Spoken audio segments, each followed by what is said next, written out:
Oke, Assalamualaikum warahmatullahi wabarakatuh. Selamat siang. Kita ketemu lagi. Jangan bingung kenapa saya salam lagi, karena ini baru mulai direkam. Ini kenapa Nesa Adinda masuk lagi? Oke.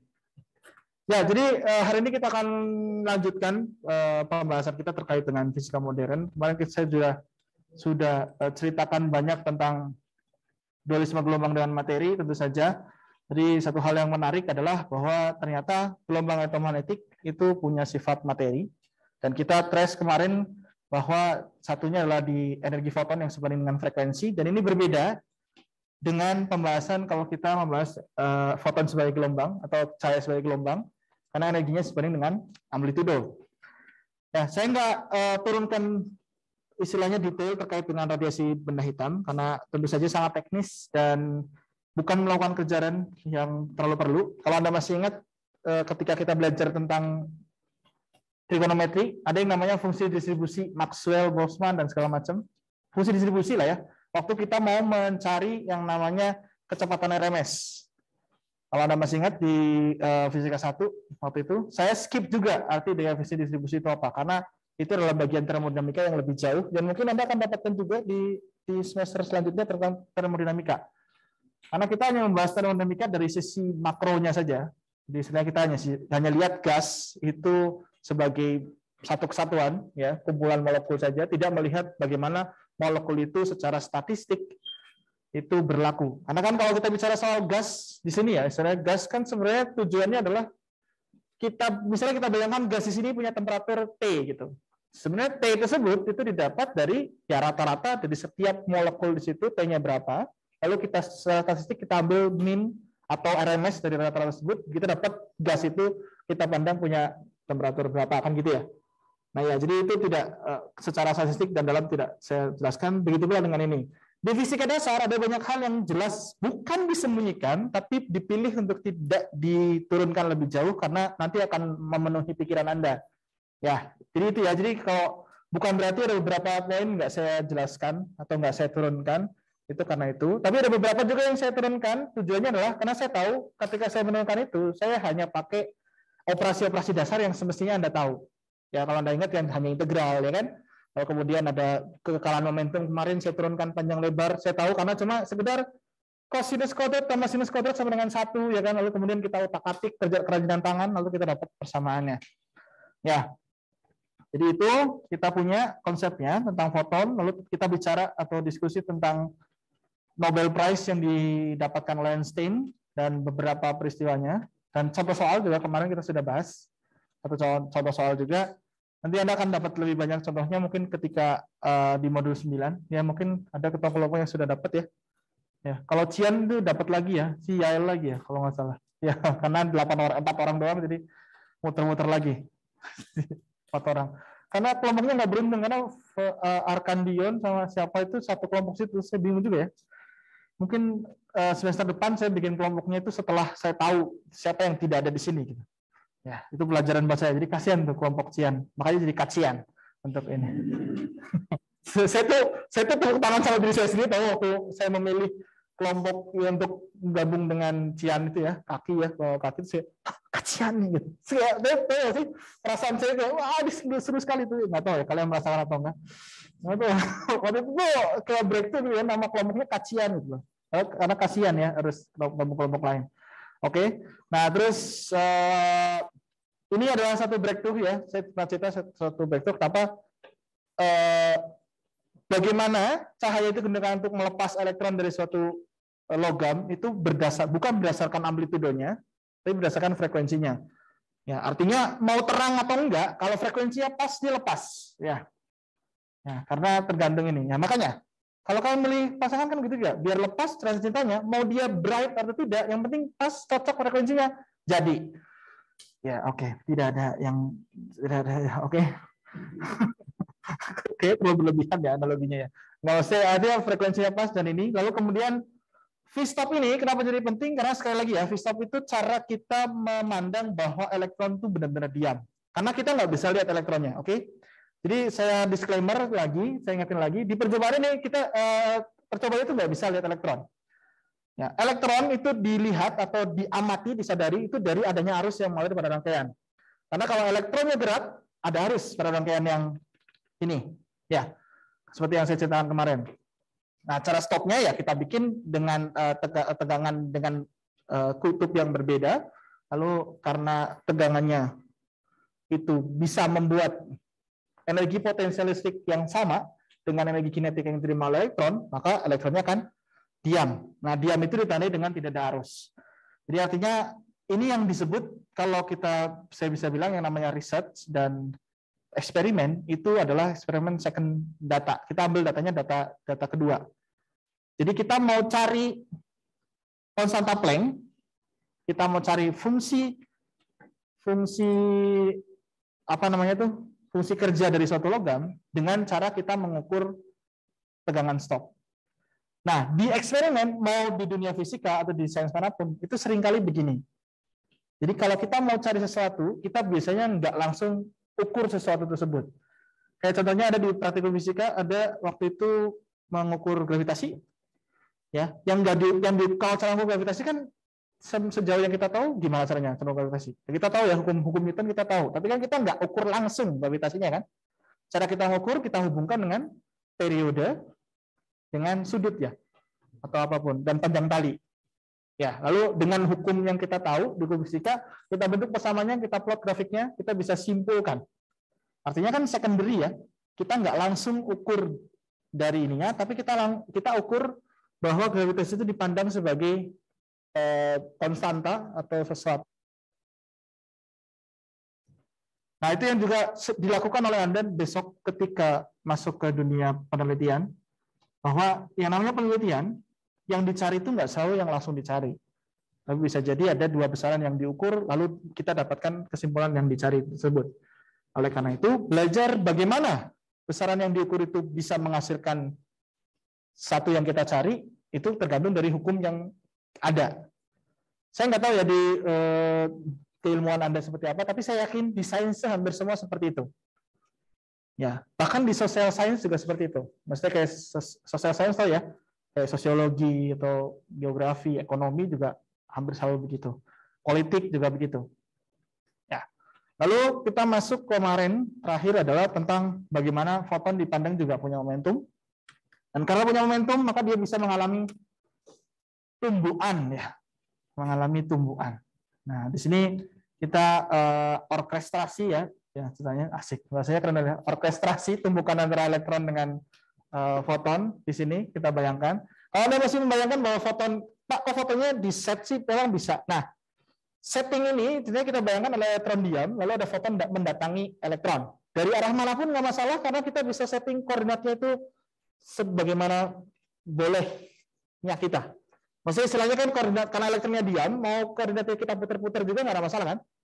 Karena sistem koordinat itu hanya POV kita memandang bagaimana gerak itu terjadi. Ya, karena tergantung acuan, dan acuan itu bebas diberikan. Ya, makanya di sini pokoknya kita set seolah-olah ya kita pilih biar lebih mudah si elektron itu ada di titik pusat koordinat dan foton datang dari sumbu bergerak menuju sumbu X. Dari sumbu X negatif bergerak menuju sumbu X positif. Dan setelah mereka tumbuhkan, ya foton dengan elektron itu membentuk sudut phi dan theta sesuai dengan ketentuannya. Ya, maksudnya istilahnya phi itu bisa lebih dari 90 derajat, theta juga bisa dari 90 derajat. Tapi secara umum phi dan theta itu bekerja seperti ini. Dan kita sudah belajar soal kekalahan momentum di semester 1 dengan saya juga kebetulan. Jadi kalau saya nggak perlu nanya, kita udah belajar dulu. Karena kalau belum, berarti saya tidak ngajarin ya. Dan saya tahu, insya Allah. Kita sudah belajar, jadi tinggal kalau ini 2 dimensi, jadi kita tinggal plot ya. Ya, dan di sini mungkin satu hal yang saya lewatkan adalah saya anggap di sini tumbukannya elastik ya.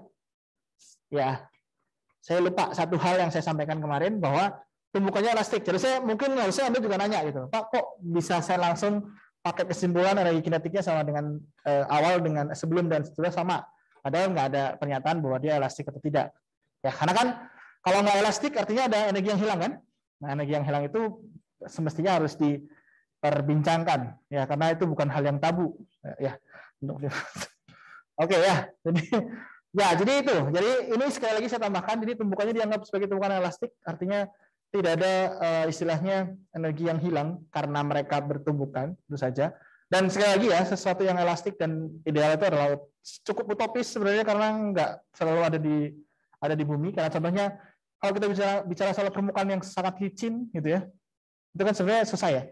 Susah kali kita menemukan sesuatu yang sangat licin. Menemukan permukaan yang licin bisa, tapi kalau sangat licin yang sampai dia ini nggak bisa, karena ya selama permukaan itu bisa membuat benda itu tetap diam, itu artinya permukaannya pasti kasar. Ya, permukaannya pasti kasar. Ya. Oke, nah jadi kita bentuk, dan karena di sini kita tinjau bendanya itu foton dan dia punya kecepatan cahaya tentu saja, maka ya kita berurusan dengan sesuatu yang kecepatannya besar sekali. Karena berurusan dengan satu kecepatan besar sekali, maka kita harus tinjau dengan POV relativistik. Makanya momentum dan energi kinetik kita pandang secara relativistik. Makanya waktu kemarin kinetik kinetik elektronnya itu adalah kinetik kinetik yang relativistik seperti itu. ME itu adalah massa elektron ya, 9,1 × 10⁻23 ya kalau nggak salah. Cuma apa? Massa ya, bukan muatan. Kalau ada C, lalu ya kita pakai otak-atik dan segala macam. Ya agak panjang, kita akan dapat bahwa pergeseran Compton itu besarnya seperti ini. Artinya selisih panjang gelombang ya, atau istilahnya perubahan panjang gelombang foton ya yang terjadi ketika ada tumbukan dengan elektron itu terjadi. Artinya kalau kita bisa lihat lambda aksen dikurangi lambda, kalau dia positif ya, kalau dia positif artinya lambda aksen lebih besar ya. Kalau lambda aksen lebih besar artinya energinya foton akan lebih kecil ya, karena energi foton itu kan Hc dibagi dengan lambda. Artinya makin besar lambda, energinya makin kecil kan? Jadi logikanya apa? Setelah tumbukan, kalau delta lambdanya positif, lambda aksen lebih besar, artinya energi dari foton turun. Logikanya, turunnya energi elektron tersebut itu tuh aneh-aneh lagi tuh, Sahrul sama Rangga tuh. Ngantuk ya Sahrul ya? Oh iya, cuci muka aja mending deh. Daripada cubit-cubitan, kan menarik perhatian dong. Ada gaji nih, mau Sahrulnya ada gaji ya? Bisa gitu loh, bisa ya gitu loh. Lagi begini tuh bisa gitu loh. Kalau saya pun ngantuk ya ngajar, saya cubit diri saya sendiri gitu loh. Minta tolong orang enggak gitu loh. Why gitu loh.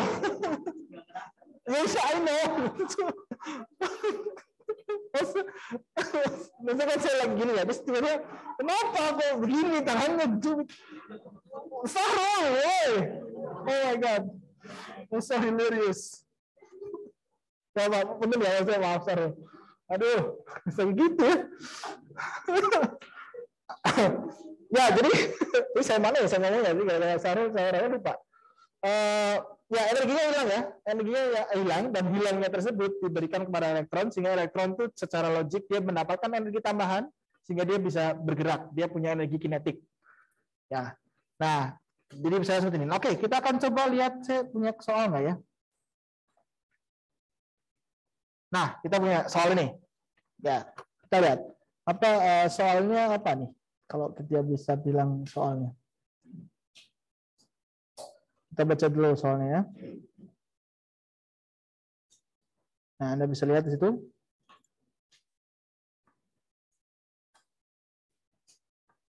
What are the Compton shift delta lambda, the fractional Compton shift delta lambda per lambda, and the change atau delta E in photon energy for light of wavelength lambda 590, scattering atau berhambur ya, terhambur from a free initially stationary electron if the scattering is at 90 ya, 90 degree to the direction of the incident beam.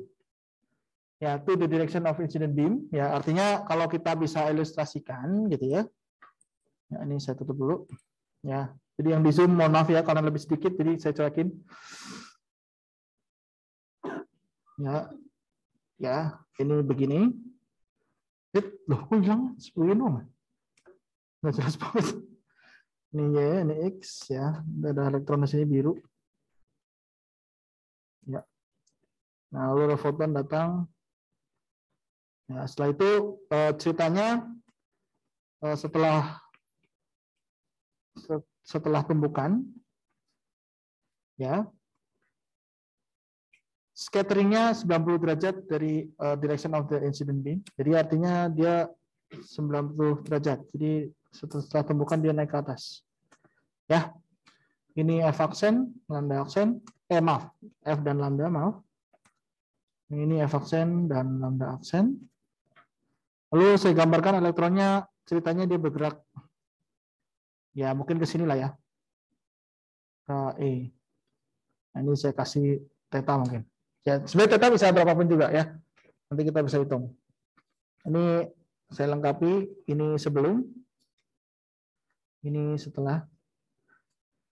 Oke, pertanyaannya ada dua ya, kita batasi. Yang pertama ini ketika energinya 50 kilo elektron volt. Jadi ada dua, ya, ada dua, ceritanya ada dua soal. Yang pertama adalah yang panjang globulnya 590, yang kedua adalah energinya 50 kilo elektron volt atau ya X-ray range. Oke, sekarang kita recalling aja ya, untuk kita bicara soal kontensif, kita recalling ya, kontensif atau delta lambda, lambda absen minus lambda, itu akan sama dengan H dibagi dengan massa elektron dikali C, 1 min cos dari V, ya ini V ya. Ya, sudut hamburan elektron adalah V. Ya, ingat ya, tadi waktu kita menurunkan, saya menurunkan Compton, ada V, ada theta. Theta adalah miliknya elektron, V itu miliknya foton. Ya, di sini foton yang ditangkap oleh Compton itu bukan elektronnya ya, tapi foton yang terhambur. Oke? Jadi makanya kalau di sini ada bahasa adalah foton dihamburkan setelah menabrak elektron, maka sudut yang dimiliki yang ada di soal itu adalah sudut miliknya foton setelah pembukaan. Oke? Ya, ditulis dengan baik. Jadi kalau kita berarti kira-kira 6,63 ya, kali 10 pangkat minus 34 joule second. Massa elektron 9, ini saya harus nyari berapa ya? 9 pastinya ya. Pasnya berapa pasnya? Saya enggak.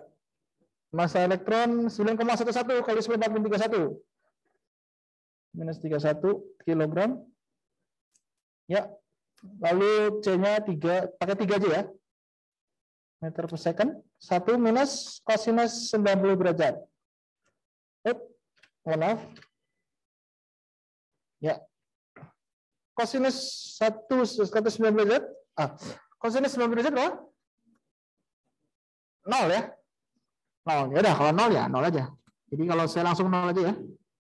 Saya langsung nolin saja. Oke. Oke, boleh dibantu berapa jawabannya, silakan. Satuannya kalau Anda lihat di sini lah, delta lambda pasti satuannya dalam meter ya. Joule itu kan kilogram meter kuadrat per second kuadrat ya. Di bawahnya ada kilogram lagi kalau dicoret. Secondnya dengan second yang di atas kuadrat tapi ketemu dengan joule-nya jadi hilang juga ya. Lalu meternya ada kuadrat di atas, di bawah ada meter 1 dicoret ya. Jadi sisa 1 meter. Oke, boleh silakan dihitung.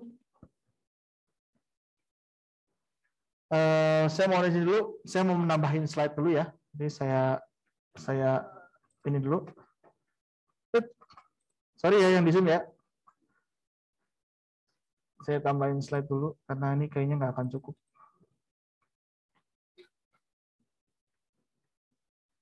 Nah, enaknya kalau ngajarnya online begini dengan pakai pen tablet itu adalah ngapusnya gampang.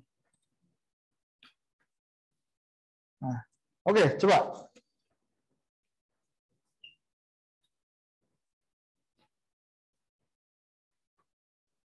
Oh, sebenarnya saya suruh maju bisa ya. Saya suruh ngerjain di papan sini bisa ya sebenarnya. Ayo kerjakan di sini. Bisa dong, ya kan sama kayak maju mau tulis dong. Ya enggak? Maju. Coba kenapa kepikiran sekarang ya? Udah selesai kuliahnya ya. Sebenarnya saya sengaja, saya nggak kepikiran ya. Ya maju silakan. Ya kan gitu ya. Terus di sini kan. Teman-temannya juga bisa lihat gitu. Ya, kalau masih ngantuk mending cuci muka ya, nggak masalah. Itu non manusiawi, percaya sama saya. Saya pun juga sama kan. Ingat kalau waktu saya ngajar terus saya ngantuk, ya saya malah ngomongin gaji tambahan, ingat nggak? Ya, gaji lain ya kan. Saya aja ngomongin gaji lain, jadi ngantuk tuh saya is okay gitu loh. Saya juga ngantuk, ngajar juga bisa ngantuk. Ya ngomongin gaji lain, coba itu saya nggak tahu apa yang terjadi tuh. Udah lemparin aja. Terus saya selalu kalau saya ngantuk saya minta izin Anda apa dulu, terus saya minum atau saya ini. Kalau puasa kan tidak bisa minum pasti kan, cuma biasanya cuci muka. Karena jam kuliah STHR saya nggak tahu ya apa yang terjadi, kenapa jam 11 gitu ya. Kenapa jam 11 sampai jam 1 gitu kan, jam 7 gitu, kenapa? Karena nggak pernah bertanya ya. Sama juga ya, padahal males juga. Oke, berapa? Boleh langsung satuan terkecil, boleh.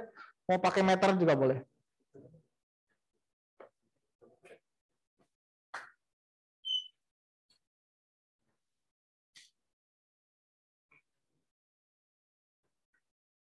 Berapa? Kok no? Masa no? Ini 8 ya? Nggak bisa dihapus dong.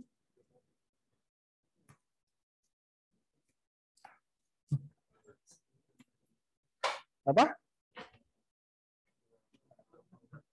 2,42 5 satuannya apa? 915 itu apa? Pikometer ya. Ya, 2,425. Saya 2,43 aja ya. Kali 10 pangkat minus 12 meter atau 2,43 pikometer. Ya, gesernya cuma 2,43 pikometer, kecil sekali ya. Tapi kan kalau kita bicara soal nanometer ya emang kecil sekali sih sebenarnya. Oke, kita lanjutkan yang B ya sekarang. Nah, yang B mudah ya. Fractional Compton shift atau istilahnya fraksi dari pergeseran Compton. Jadi delta lambda dibagi dengan lambda.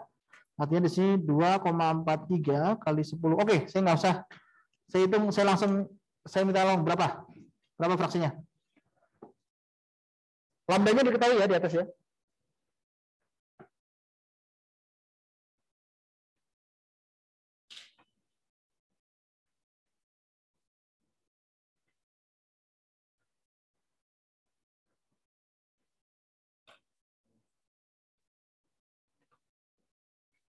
Berapa? 9? 9? Masa 9? Ini loh, satuannya TM sama NM loh. Ya, saya tulis ya, di sini 2,43 kali 10 pangkat minus 12 meter dibagi dengan 590 dikali 10 pangkat minus 9 meter kan? Ya, masa 9? 2,43 dibagi 500 saja sudah 10 pangkat minus. Berapa? 4,11 ya. Kali 10 pangkat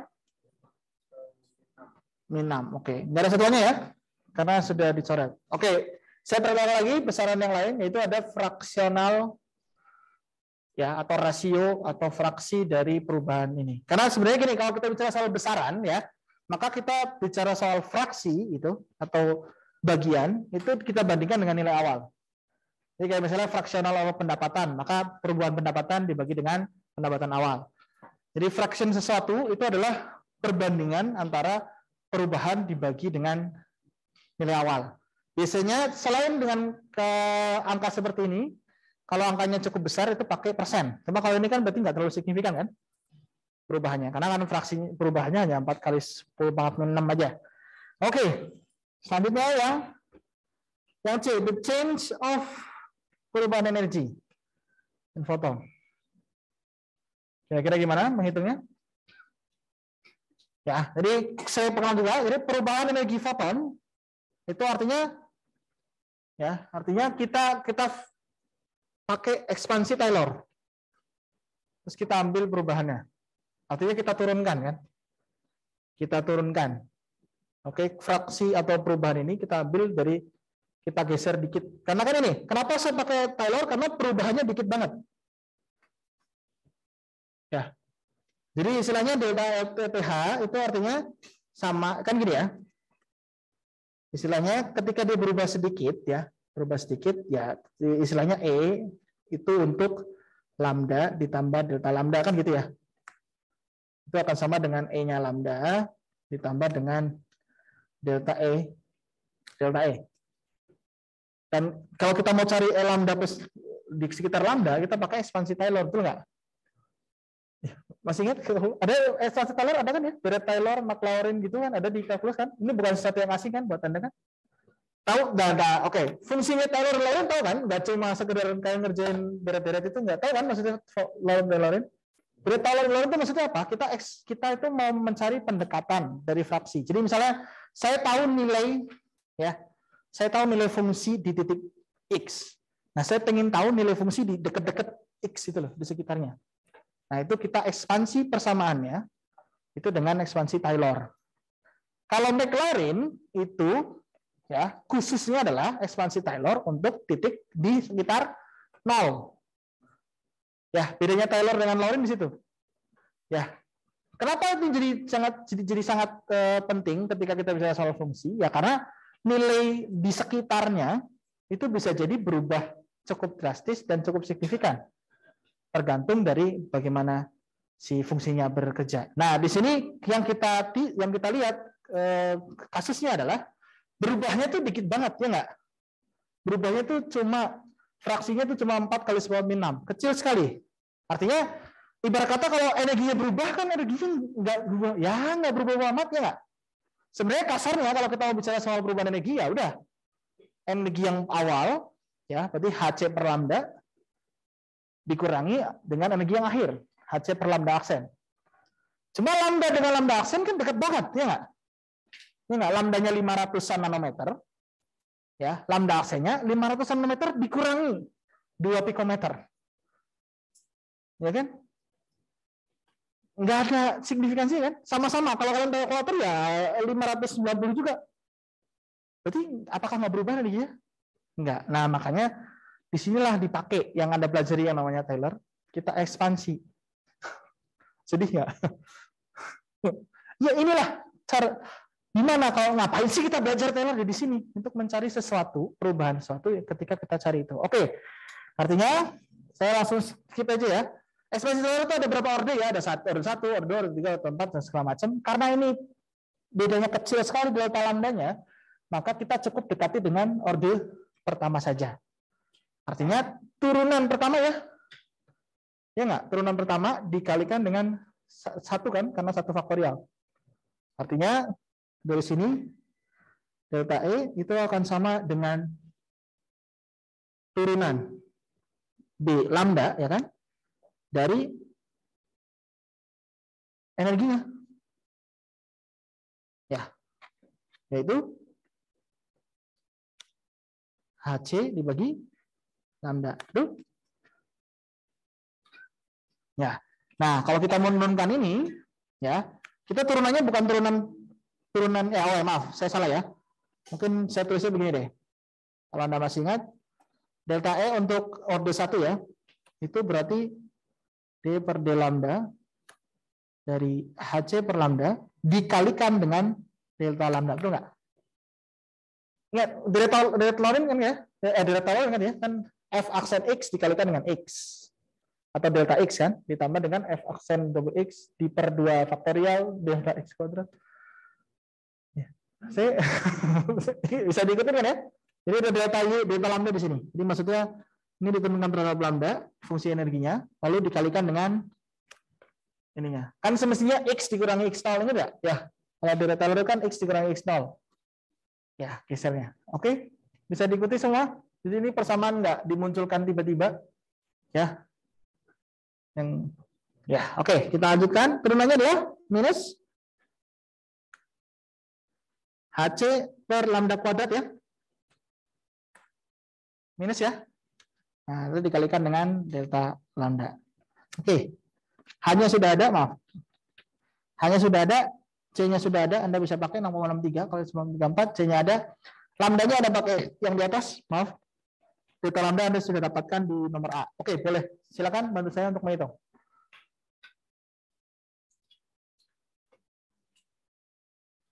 Ya, ini di soal fisik ini soal fisika yang standar saja ya. Recalling tentang deret Taylor itu standar. Ya, Jadi sesuatu. Ya, jadi alasannya kenapa kalau nanya kenapa pakai delta Taylor? Ya, saya sudah sampaikan adalah karena delta lambda yang kita dapatkan itu kecil sekali, ya kan? Artinya kita cari yang di sekeliling lambda kita.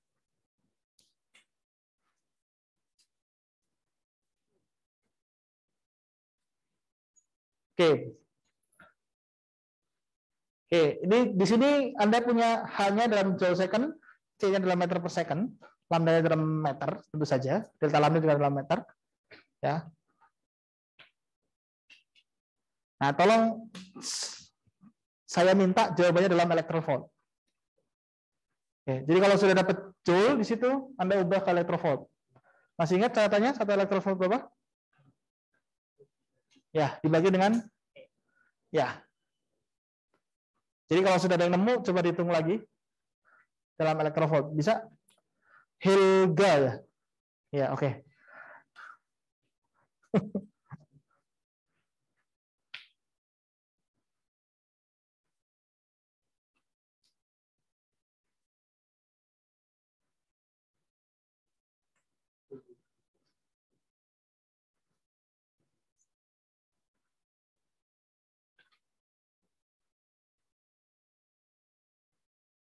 Nah, ini bisa Anda terapkan ya untuk sebuah permasalahan yang disebut dengan the change of anything. Jadi kalau fungsi sesuatu adalah fungsi dari suatu variabel, lalu variabel tersebut berubah, tapi berubahnya tidak terlalu signifikan, maka Anda bisa cari selisih perubahan dari fungsi tersebut dengan menggunakan ekspansi Taylor. Inilah fungsi dari deret Taylor yang sebenarnya. Karena kalau kita cuma substitusi saja, kan kalau lambdanya berubah jadi lambda aksen, kita mau cari perubahan suatu fungsi kan kita substitusi itu. Tapi kalau lambda aksen dan lambda itu tidak terlalu berbeda, maka nilai energinya nggak akan terlalu berbeda. Ya, kecuali kita sangat presisi itu ini. Nah, inilah. Nah, kalau kita mau cari lebih dalam lagi, kita cari orde keduanya. Nanti orde ketiganya. Itu yang disebut dengan teori perturbasi juga. Nah, oke. Kalau sudah dapat joule, Anda konversi ke elektron volt ya. Anda bagi dengan muatan elektron.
Dapat berapa elektron volt?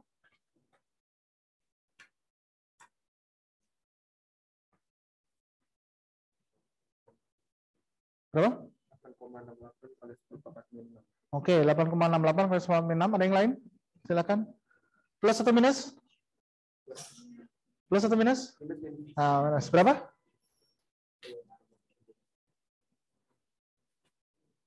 Berapa? Jadi siapa? Ini Doni, bukan? Oh, ini Doni ya. Ini Rianda. Raihan. Yang Rianda yang mana? Oh, itu Rianda. Mirip kan Bu ya? Iya, udah kacamata hitam, rambutnya di belah tengah gitu. Ini kalau kalian bertukar, saya juga nggak akan bedain loh. tapi nggak masalah. Oke, 8,68 kali 10 min 6. Yang lain yang berbeda? 8,68 kali 10 min 6. Sama, persis? Oke, jadi ya. 8,68 kali 10 pangkat min 6 elektrovolt atau 8,68 mikro elektrovolt ya. Ya, berubahnya cuma berapa mikro doang, tapi ini cukup baik. Dan oke, kita masuk ke bagian kedua dari pertanyaannya. Di sini diubah ya. Ketika energinya, fotonnya yang dipakai itu bukan pakai panjang gelombang tertentu, tapi fotonnya punya energi sebesar 50 kilo elektron volt. Ya, bukan lagi punya panjang gelombang tertentu. Nah, di sini yang kita perlu cek tadi di nomor C ya, nomor yang tadi ini saya pakai di ekspansi Taylor itu karena kita menganggap bahwa fraksinya itu sangat kecil ya. Di sini fraksi perubahannya itu adalah 10 pangkat minus 6. Ada suatu ketika nanti ya, ketika fraksinya tidak terlalu kecil, bahkan 0,1 itu nggak kecil ya. Fraksi 0,1, 0,01 masih belum kecil. Jadi 10 pangkat minus 2 itu masih signifikan. Karena biasanya kita pakai 2 atau 3 angka penting, jadi 2 angka di belakang koma itu masih signifikan. Tapi kalau ini kan enggak ya. Ini jauh. Nah, nanti ketika Anda mendapatkan nilai fraksi seperti ini itu cukup lebih besar lagi, bisa jadi aproksimasi yang seperti ini juga nggak valid. Jadi Anda harus hitung, paham maksudnya? Anda harus hitung seperti di kita kita substitusi. Ya, jadi kalau ini kan sebenarnya kalau mau cari perubahan energi ya kita masukkan energinya lambda plus lambda dikurangi dengan energi yang dari lambda kan? Maksudnya kan panjang gelombangnya kan berubah ya. Lambda ditambahkan delta lambda atau lambda aksen. Kalau kita mau cari perubahan energi, ya energinya lambda aksen dikuranginya energi lambda. Cuma karena fraksinya sangat sempit, kita pakai ekspansi Taylor. Nah, kita lihat sekarang kalau kasus yang kedua ini. Ya. Ketika energinya 50 kilo elektron volt. Ya. Ketika energinya kilo elektron volt. Ini ditanyakan adalah delta lambda. Saya nanya, delta lambda-nya berubah atau enggak?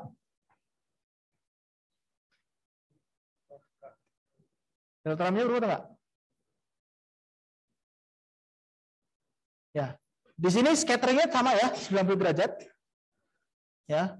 Artinya delta lambda-nya sama ya, tetap 2,48 ya tadi ya. Pikometer. Kenapa? Karena delta lambda tidak berhubungan langsung dengan energi foton yang datang. Oke. Ya, kalau Anda lihat di sini ya.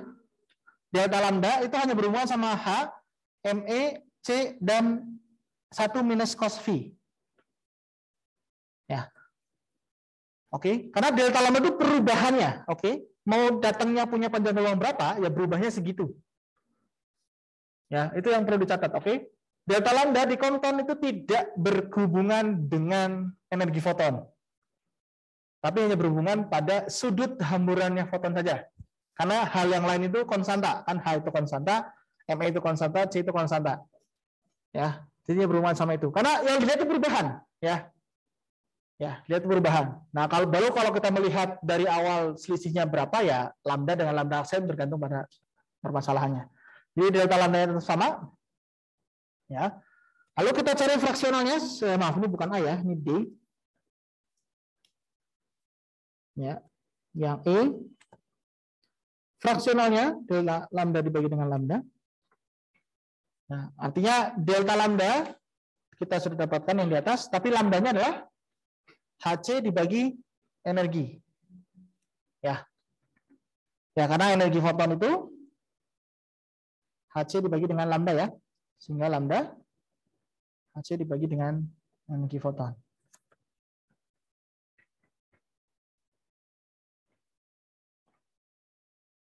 Nah, oleh karena itu, karena energinya adalah kilo elektron volt, ya berarti kita harus sebah dulu ya.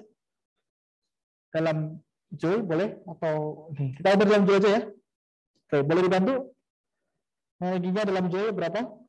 Atau saya masukin di sini langsung juga bisa. Ini kan kalau saya tulis jadi EPH dikali delta lambda per H kalikan C. Atau biar gampang boleh kalau misalnya mau diubah ke elektron volt semua. Jadi kita di sini tuliskan tinggal 50 kali 10 pangkat 3 elektron volt. Delta L-nya berarti 2,48 kali 10 pangkat minus 12 meter. Nah, H dan C-nya kita ubah dalam elektron volt. Ada di catatan? Kita bisa lihat. Semestinya ada di slide sebelumnya ya, slide minggu lalu. C itu berapa? Atau kalau kita mau ubah boleh juga. Ada masih enggak? Oke, saya buka juga ya. Di buku tuh biasanya ada.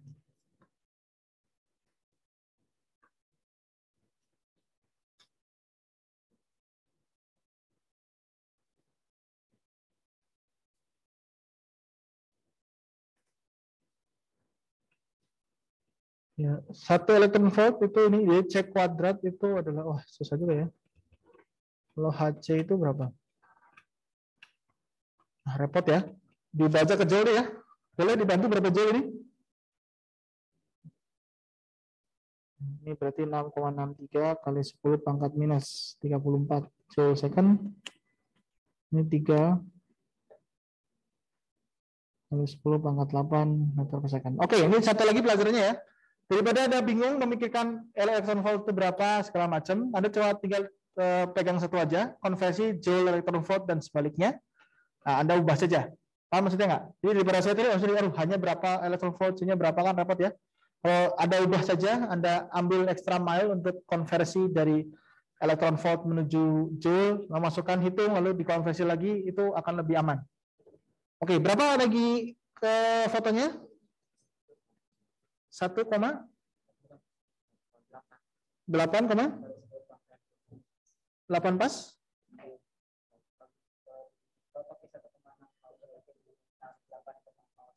Oh, 8,1 ya, kali 10 pangkat? Ini 15 joule ya. Oke, saya tuliskan di sini. Ya.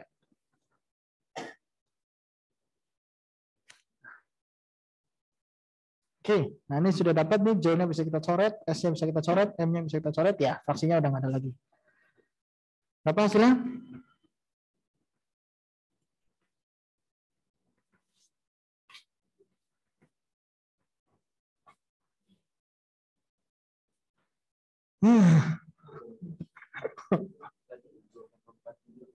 Oh, 2,3. Oh, ya, maaf.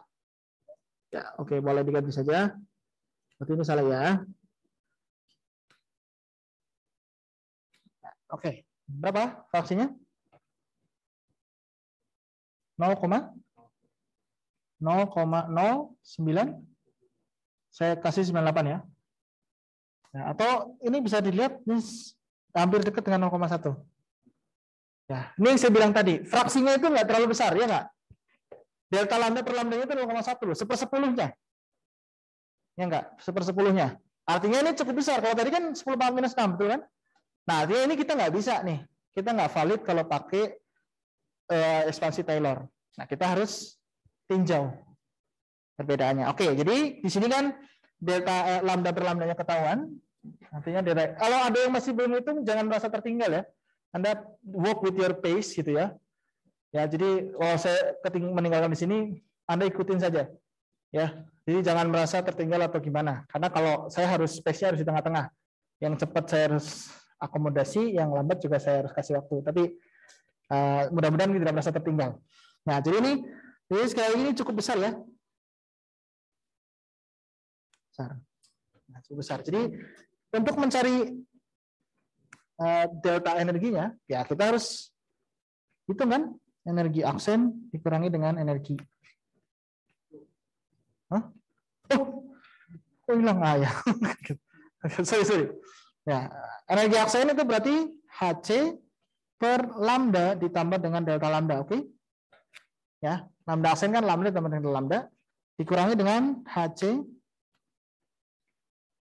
per lambda. Oke, saya disclaimer ya, mungkin ini negatif, perubahan energi boleh negatif ya. Energi nggak boleh negatif, tapi perubahan energi boleh negatif.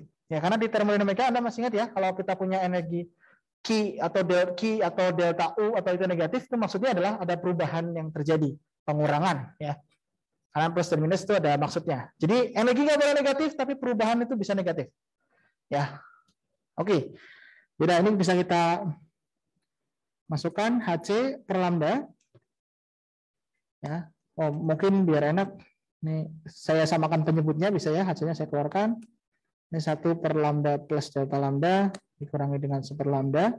Kalau saya samakan penyebutnya, HC ini lambda ya, minus dengan lambda plus delta lambda dibagi dengan lambda ditambah delta lambda. Ya. Pusing-pusing tuh. Ya. Oke. HC lambdanya bisa dicoret ya. Jadi artinya HC per lambda dikali minus lambda dibagi lambda ditambah delta lambda. Ya. Ya ini hanya aljabar biasa kan? Anda mau masukkan angkanya langsung juga boleh, tapi saya lebih suka yang begini-begini sebenarnya. Oh maaf, salah ya, di atas delta lambda ya. Karena ini lambda sama lambdanya hilang, makanya nggak dicoret. Ya, minusnya kemudian bisa saya tulis keluar. Jadi kita punya HC per lambda dikalikan dengan delta lambda per lambda plus delta lambda. Nah, serunya menariknya itu apa? Ya, HC per lambda itu adalah energi foton ya. Energi foton didapat. Ya, jadi kita punya di sini minus energi foton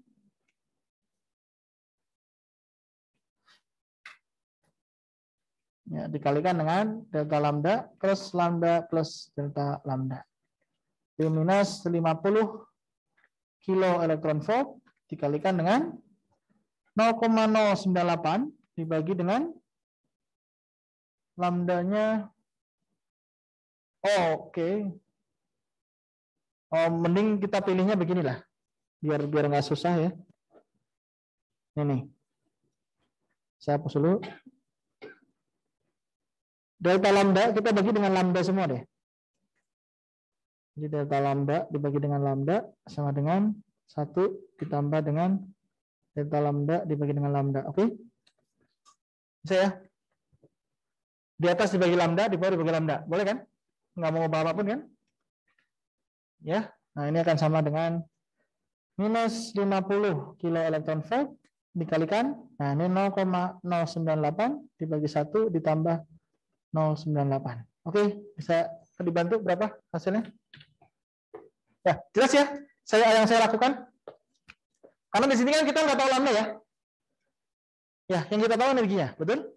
Kita nggak tahu lambda. Kita bisa tahu lambda dengan cara ya kita hitung lambdanya dari sini. Tapi kan repot ya ngitungnya ya. Nah, jadi kita ubah saja. Ini permainan aja. Jadi kita bagi dengan lambda. Ini kita bagi sesuai dengan lambda juga. Artinya kan tidak mengubah pecahan, oke? Karena dia tidak lambda per lambda. Ini lambda dibagi lambda adalah 1. Ini adalah lambda. Delta lambda per lambda ada sudah dapatkan dari yang E. Ya, sekitar 0,098. Ya, berapa hasilnya?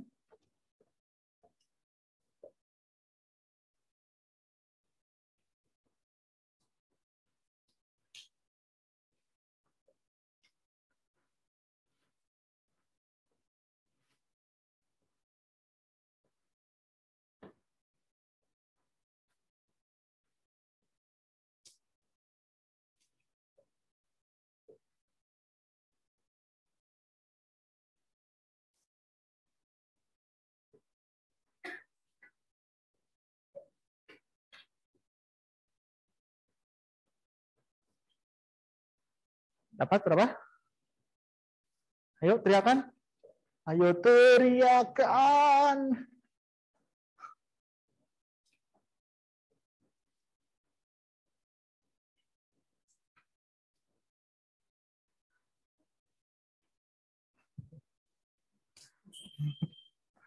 Sorry. Maaf, bercanda aja.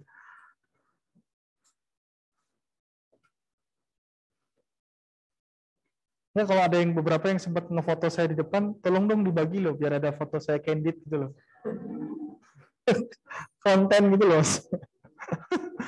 Saya kan rasanya enak ya, foto saya dong kan nggak enak banget ya sih? Ya nggak sih gitu. Jadi saya sengaja bergaya gini tuh maksudnya kalau kalian foto tuh saya tinggal minta gitu loh. Untuk edit. Terus sama aja minta ya. Murahan sekali dosen Anda ini.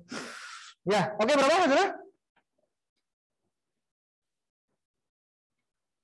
Jangan bergumam dong, jangan bergumam. Berapa? 4,462. Oke, minus positif? Ya, minusnya jangan lupa disebut dong. Berapa minus? 4,62 elektron volt ya? Kilo elektron voltnya. Oke, Anda lihat. Beda perubahannya itu 4. 50 berkurang 4. Signifikan kan? 50 kilo berkurang 4 kilo. Energinya.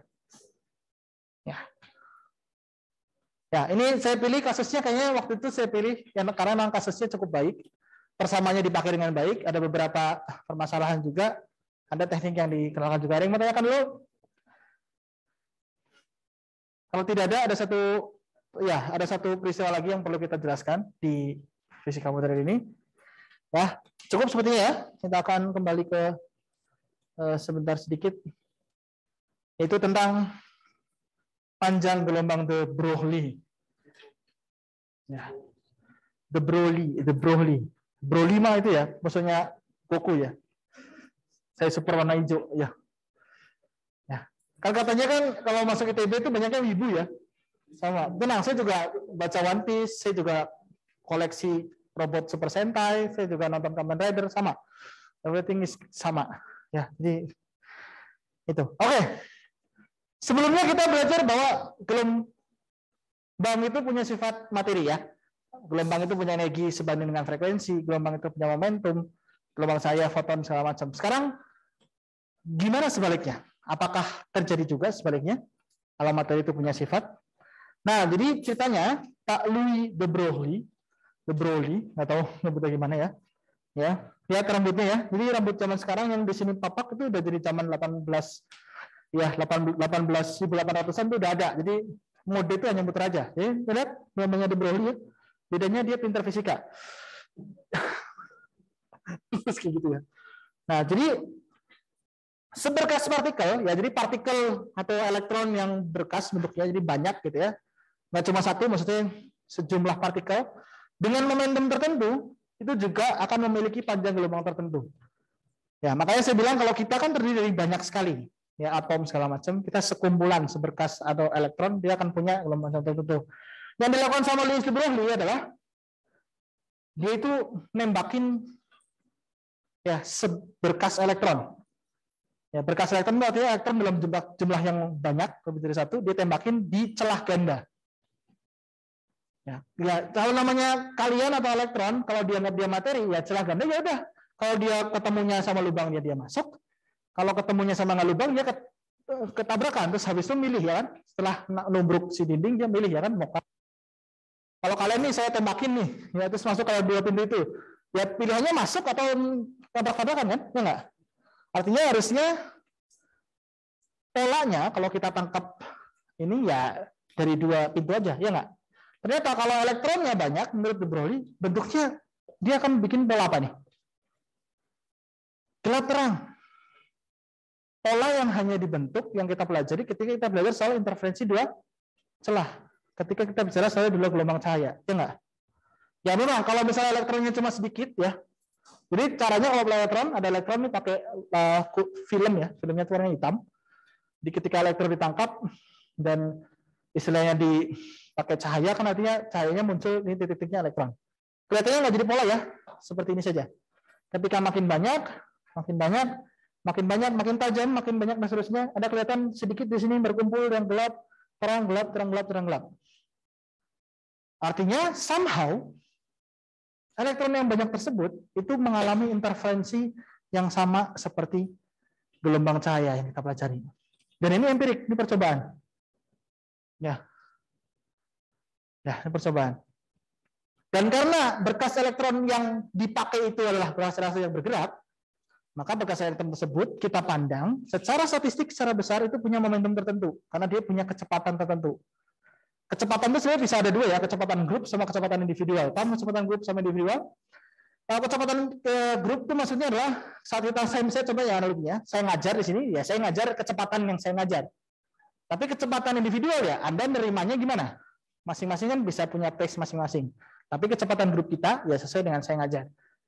Nah, tapi kalau kita bicara soal dari luar, kelas itu udah cepat.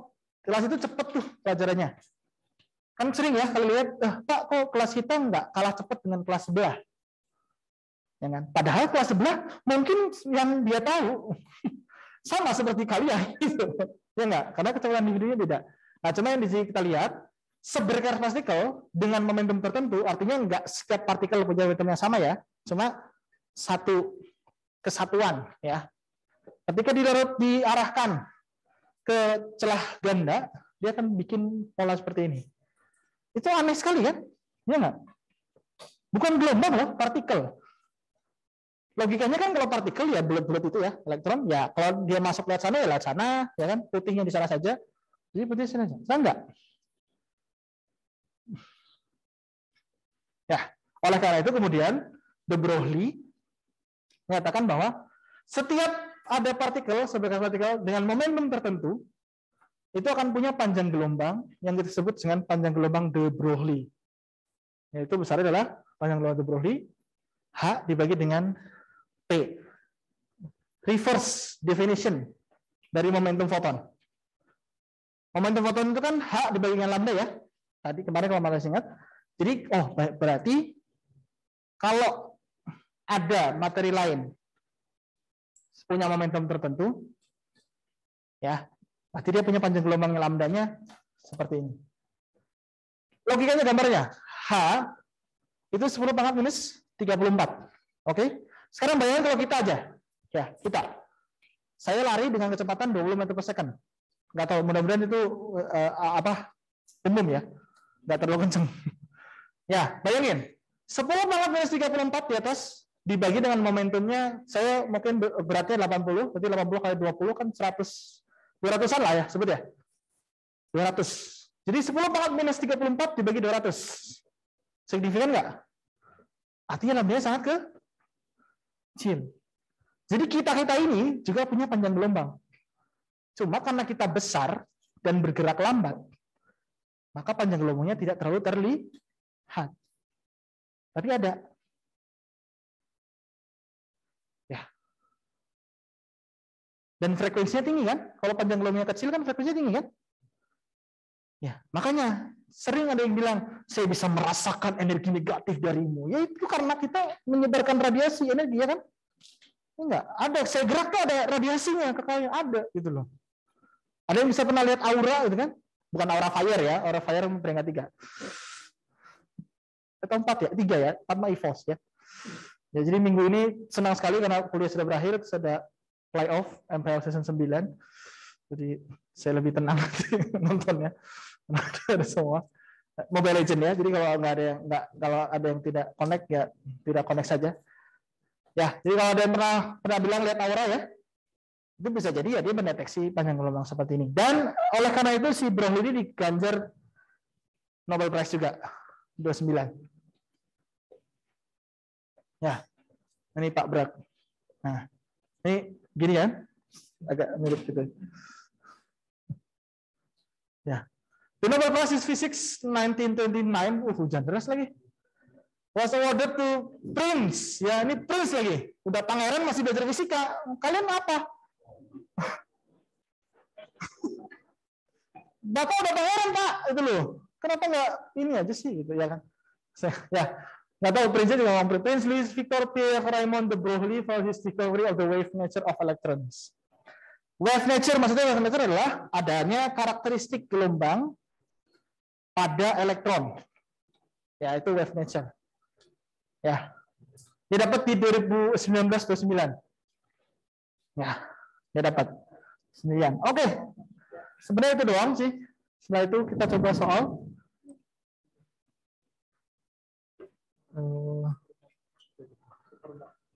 Nah, ini.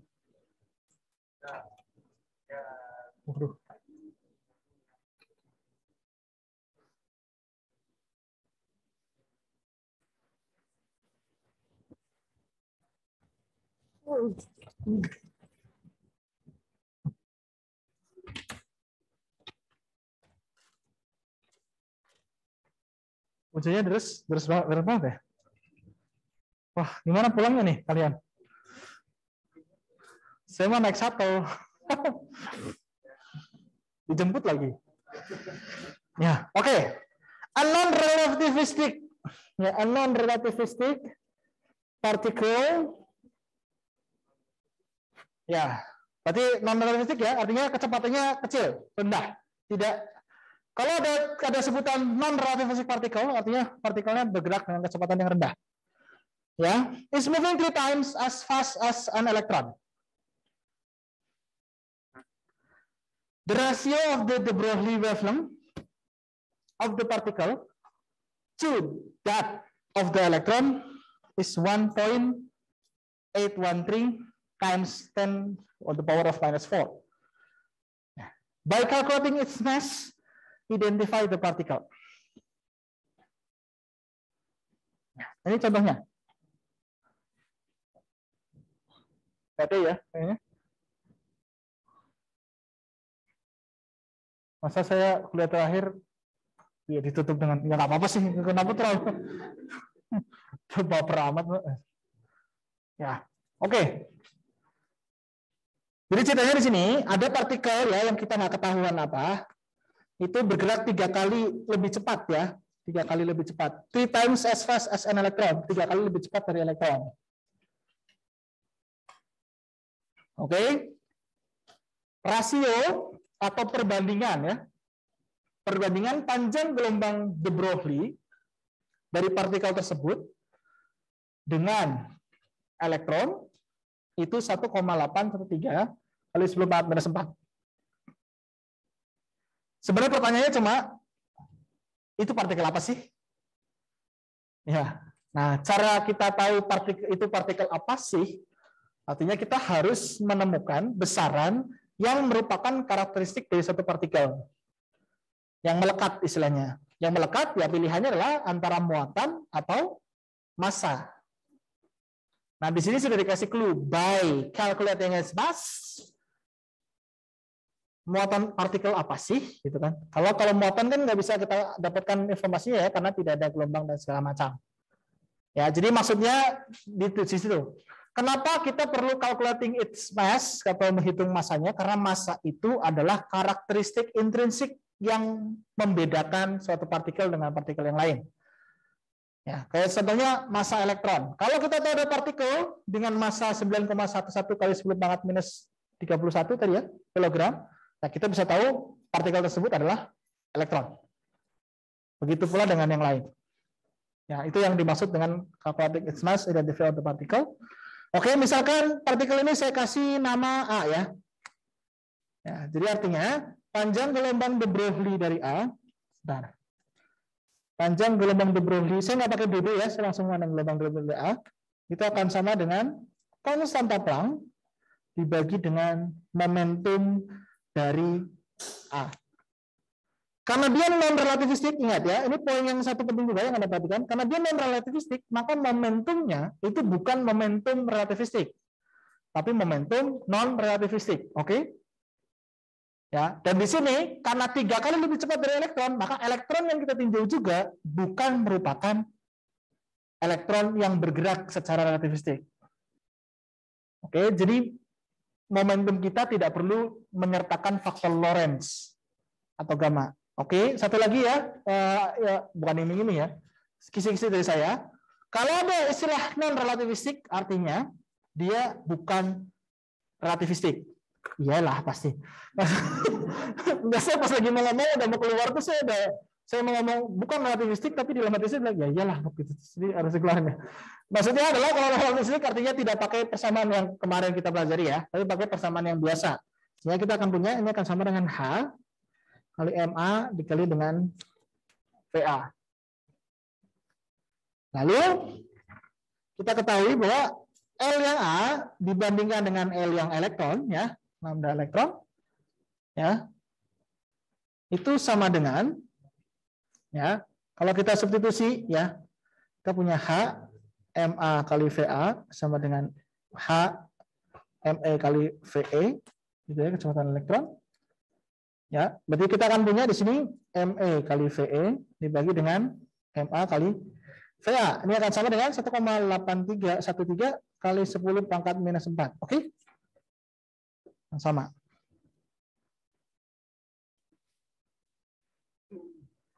Ya.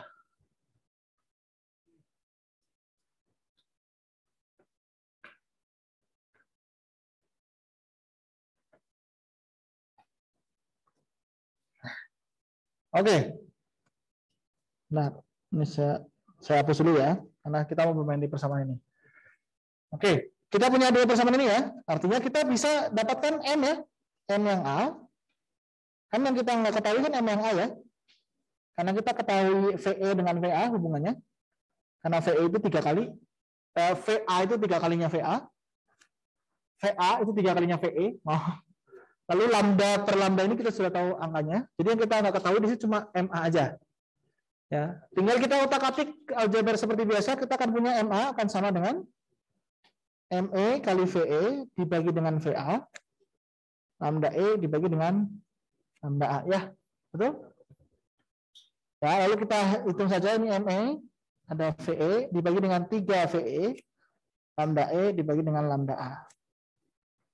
Ya, jadi kita bisa coret ini VE-nya. Jadi kita akan masukkan sama ya, langsung saja.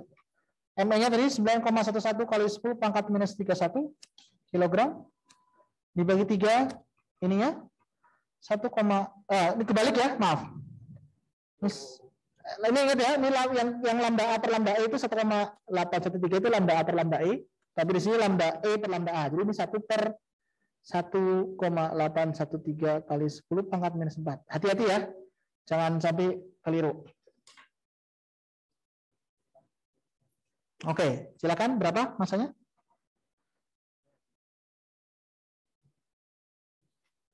Oke, coba dihitung dulu. Ya.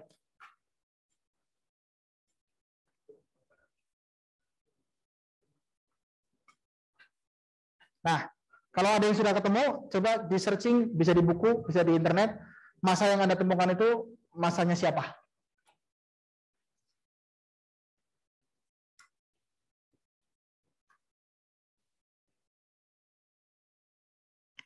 Kalau udah ketemu, Anda temukan masa tersebut masanya siapa? Masa partikel apa?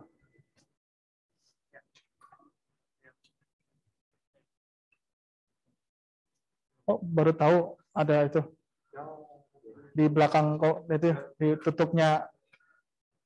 Ya, kalau Anda pakai kalkulator, Casio, ditutupnya itu ada beberapa formula-formula yang canggih juga sebenarnya. Ya. Ya, ini oke. Kalau yang udah nemu disimpan, boleh dilanjutkan analisisnya. Ini kira-kira partikel apa? Coba tadi saya mendengarkan sesuatu. Saya seperti mendengarkan suara. Jangan bergumam dong, ayo bersuara dong. Ini saya nggak, kalian dengar suaranya nggak dari mic kan? Saya ngomongnya emang kencang banget kan? Iya. Ya kan? Tapi bukan teriak-teriak, mudah-mudahan bukan teriak-teriak ya. Karena saya bisa aja teriak-teriak kayak tadi. Cuma bukan. Jadi jangan bergumam ya. Ya. Bergumam itu artinya tidak yakin gitu loh.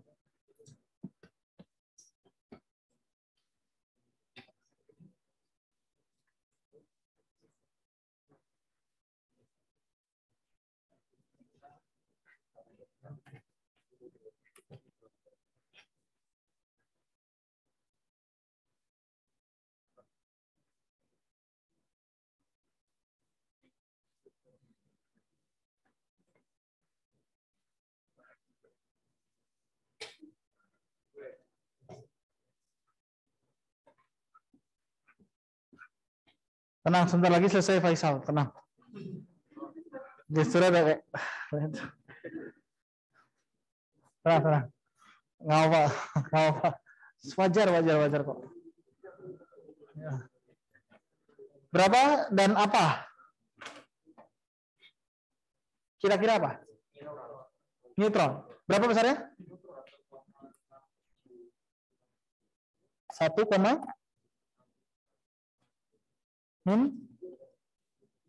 7. 27 kilogram. Dia neutron ya? Betul? Ya, buat Anda yang mungkin Primagama, SSC atau PNGO, jangan iri ya. Betul, kira-kira dia neutron ya. Ya mungkin masanya beda-beda dikit kalau perhitungan, tapi di selang-selang itu masanya di situ. Ya, ada yang menanyakan dulu? Ya, kita di fisika dasar kita hanya akan membahas 3 fenomena ini saja. Ya, ada banyak lagi fenomena selain ini, ada persamaan Schrödinger, ada ketidakpastian Heisenberg dan segala macam. Itu mungkin akan pelajari di kedepannya atau Anda bisa baca-baca sendiri kalau Anda berminat. Ya. Jadi ada pertanyaan? Nah, kalau tidak ada mungkin sampai sini kuliahnya. Kita masih punya waktu sedikit banyak untuk bisa ambil foto atau Anda mau diskusi juga. Tapi setidaknya untuk kuliah hari ini saya tutup. Terima kasih. Saya stop recordingnya.